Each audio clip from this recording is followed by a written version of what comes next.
This is day 6 of our mission to cross the Pacific Ocean. We are 630 miles into the trip, which is the distance from New York to Charleston, South Carolina. I am dressed like I'm going snowboarding. That's because I've been on night watch. Morning watch, actually, and it's cold up here. Got an extremely busy, packed day today because there are so many things to do in Passage. But first, we're gonna get some breakfast before I tell you all about it. Vinny, you gonna make us breakfast sandwiches again?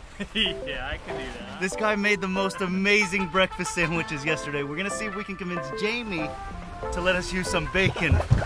Katie here is making a plastic brick. She learned this from her old days of living in West Africa. They take these bottles, they stuff them full of plastic, and they turn into bricks. I'm gonna look like a lunatic on Dale's story and then Because she is a lunatic. She, by the way, is my arch nemesis, okay? I want to introduce you guys to Katie today. The first day I went on watch, she snuck a video of me.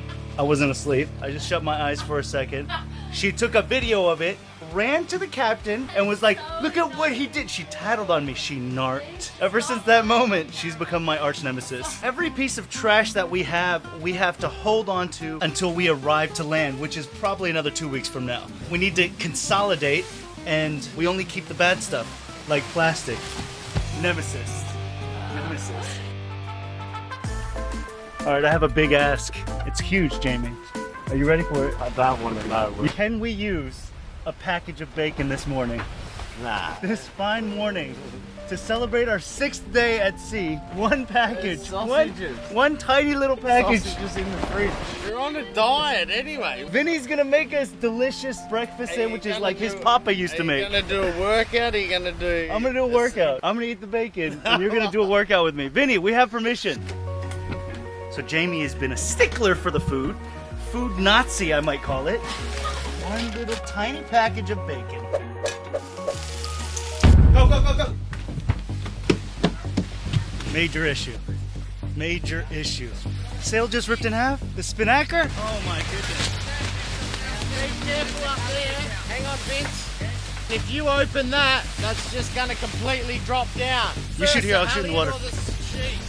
Ease the guy line. As much as Britt and I want to help, our job is to film, even in an emergency. And this is where having a crew makes all the difference. The Cap is busy trying to wrangle in the pieces of sail, and Jamie has eyes on everything up front so he can tell Vinny and Colleen what to do on the winch. The Spinnaker is massive, and it's wrapping itself around everything. No bueno. The last thing you want is for the sail to act like a huge parachute in the water, so the Cap is pulling it out before it can balloon up. Elliot down. Good work, everyone. Crisis averted. This is sailing for you. A whole bunch of nothing, a whole bunch of boring, and then all of a sudden, something crazy happens.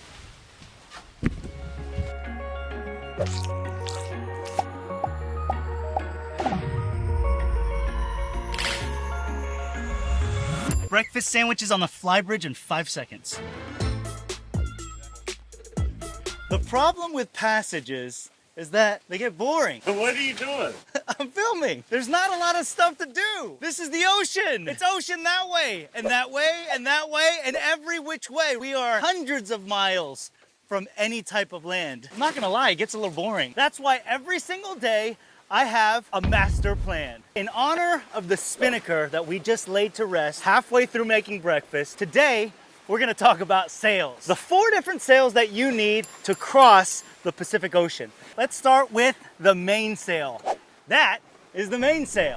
Before I tell you about the mainsail, I just want to give you a bit of behind the scenes of a long passage like this. It can get really repetitive. We're like 6 or 7 days in, and all there is just ocean and horizon out here. Nothing else. I brought a knockoff Game Boy and a Rubik's Cube, but I can only solve this so many times. So I've been watching a bunch of documentaries about the Pacific Ocean on CuriosityStream, who was kind enough to support our mission to cross the Pacific Ocean. CuriosityStream is basically Netflix for smart people. They're focused on history, science, and technology, and it's perfect for me because I love to learn. I spent a year down in Panama learning how to fix boats from the boys on Parlay, and to be honest, I've really missed all that now that we're done. CuriosityStream has the world's top documentaries and original shows that aren't on any of the other streaming services, and new stuff comes online every week. As a YouTuber, I actually watch a ton of YouTube, but that stuff is like short and intense. So when I need a change of pace, I really enjoy kicking back and watching a documentary. Like this one called Deep Ocean, about the Pacific Ocean, that I'm watching as we're sailing across the Pacific Ocean. It is the first video footage captured of giant squid and other living fossils that actually live miles below the very ocean that we're sailing over right now. It's kind of fun learning about stuff that you're doing as you're doing it. Consider supporting our channel by going to the link below and check out CuriosityStream. It starts at $5 a month, and use promo code DavidShe to get 25% off. Okay, back to the mainsail.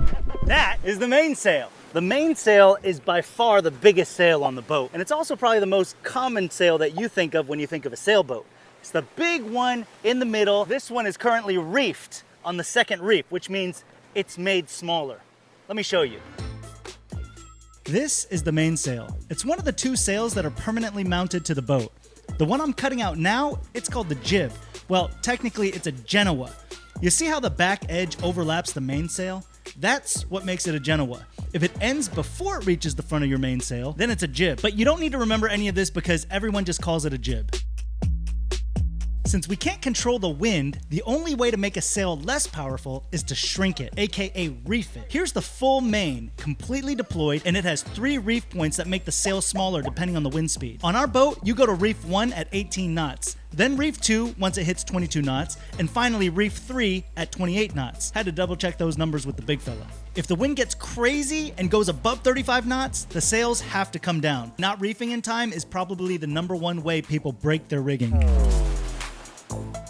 As for the jib, it's on a furler, which just means that it rolls up onto itself. There's 3 dots that mark the 3 reef points, but technically you can keep rolling it up smaller and smaller as the wind increases. So even in a crazy storm, you can still have a tiny little bit of a jib out. I need a plastic bag.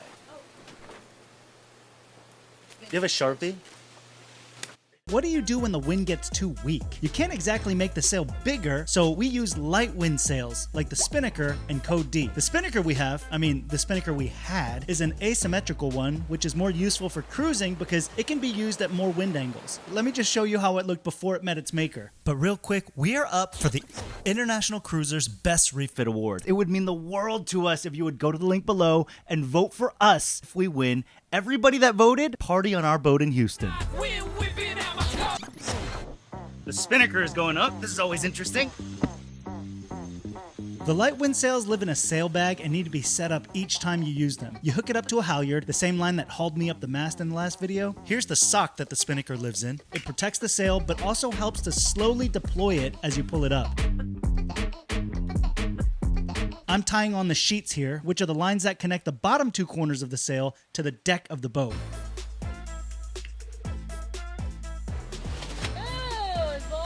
Spinnaker, the mother of all downwind sails. So we got the wind coming from the back right quarter of the boat, blowing us that way, and that massive sail helped propel us down with the wind. After we put the Spinnaker up, all of us typically stand here and just look up for a while. Let's just take a moment for our fallen sail. She stood tall in the Bocas Regatta last year. We're racing, baby. And again in the Banderas Bay Regatta with 24 people aboard. Is this your favorite sail? It's my favorite, but it's also the sketchiest. But yeah, so good. And of course that time she beat Delos head-to-head in the islands of San... Wait, she wasn't at that one. But here she is filling up with air one last time. Which brings us to our final sail, the Code D, which is very similar to a Spinnaker, but instead of living in a sock, it rolls up on a furler just like the jib. This makes it easier to put away in case of sudden winds.